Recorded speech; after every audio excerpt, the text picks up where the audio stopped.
आमतौर पर देखने को मिलता है कि उत्तर प्रदेश सरकार एवं केंद्र सरकार द्वारा जो भी जनहित के मुद्दों के कार्यक्रम होते हैं, जैसे स्वच्छता रैली, जल बचाओ अभियान, जनसंख्या नियंत्रण रैली, पर्यावरण रैली, इन सभी कार्यक्रमों में स्कूली बच्चों की भूमिका तय कर दी जाती है। लेकिन सबसे बड़ा सवाल ये उठता है कि अधिकारी इन भूमिकाओं को बनाते हैं और उसके क्रियान्वयन के लिए स्कूलों पर यह सारी जिम्मेदारियां डाल दी जाती हैं। उसके बाद मन बेमन से अपनी शिक्षा को छोड़कर इन कार्यक्रमों में बच्चे शामिल होते रहे। वर्तमान समय में हम बात कर रहे हैं मथुरा जनपद में नदी उत्सव कार्यक्रम की। यहाँ पर जिन जिम्मेदार अधिकारियों के नाम होर्डिंग और प्रचार सामग्री पर दिए गए हैं, वह जनहित से जुड़े कार्यक्रमों से नदारद रहते हैं। अब यहाँ पर सवाल यह उठता है कि आखिरकार ऐसी अधिकारियों को कौन सी मजबूरी है जो वह सरकार के निर्देश के बाद भी जनहित से जुड़े कार्यक्रमों में शामिल नहीं हो पाए। हम बात कर रहे थे आमतौर पर सरकारी कार्यक्रमों में बच्चों की भूमिका रहती है, स्कूली बच्चों की भूमिका रहती है। इसको लेकर के हमने आपको पिछले हिस्से में सारा कुछ बताया था। नदी उत्सव कार्यक्रम चल रहा है। प्रधानमंत्री नरेंद्र मोदी के माध्यम से इस कार्यक्रम को आयोजित किया जा रहा है।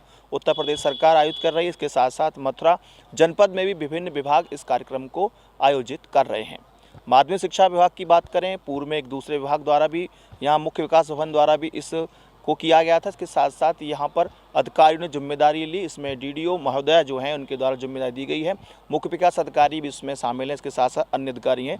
आज यहाँ पर जो कार्यक्रम हुआ उसमें माध्यमिक शिक्षा परिषद की ओर से कार्यक्रम आयोजित किया गया। उसमें जिला विद्या निरीक्षक भी थे। इसके साथ साथ अन्य अधिकारी भी थे जो बोर्ड के माध्यम से आप दूसरे सीन में देख रहे होंगे। लेकिन यह सवाल ये पैदा होता है कि आखिरकार नदी उत्सव कार्यक्रम की आयोजन की तैयारी की जाती है, बच्चों के ऊपर कार्यक्रम दिया जाता है, या फिर कर्मचारी उस कार्यक्रम को करते हैं। आम जनता की सहभागिता बहुत कम हो जाती है और इसका उद्देश्य सिर्फ यही होता है कि नदियों को साफ़ सुथरा कैसे रखा जाए। लेकिन हम सवाल दूसरा उठा रहे हैं कि आखिरकार अधिकारियों के ऊपर यदि इतने काम का दबाव है, बोझ है, तमाम तरह की जो हमारी अधिकारी से बातचीत हुई, हालांकि दोनों अधिकारियों ने जो जिम्मेदार थे, मुख्य विकास अधिकारी इस समय लखनऊ में मीटिंग में हैं, उनकी अर्दली से जो बातचीत हुई। इसके साथ साथ डीडीओ जो सुधा कुमारी जी हैं, वो सुबह से फ़ोन करने के बावजूद आज तक उनका फ़ोन 2 बार में भी नहीं उठ पाया। कुल मिलाकर जो विभागीय जानकारी सूत्रों से प्राप्त हुई उसके अनुसार अधिकारियों के पास अन्य प्रकार की बैठकें हैं और एक एक बैठक को, या एक कहें कि लगातार कई बैठकें होती हैं, उन्हें कार्यक्रम दे दिए जाते हैं। लेकिन उसके बाद दूसरी बैठक का कार्यक्रम लगा दिया जाता है, जो कि कलेक्टर सभागार में होता है या फिर लखनऊ होता है या फिर अन्य कोई प्रक्रिया होती है। तो आखिरकार फिर ऐसे प्रभारी बनाने से या कार्यक्रम रख देने से क्या वास्तव में नदी का उत्सव बन जाएगा? क्या पर्यावरण शुद्ध हो जाएगा या फिर जल संरक्षण हो जाएगा?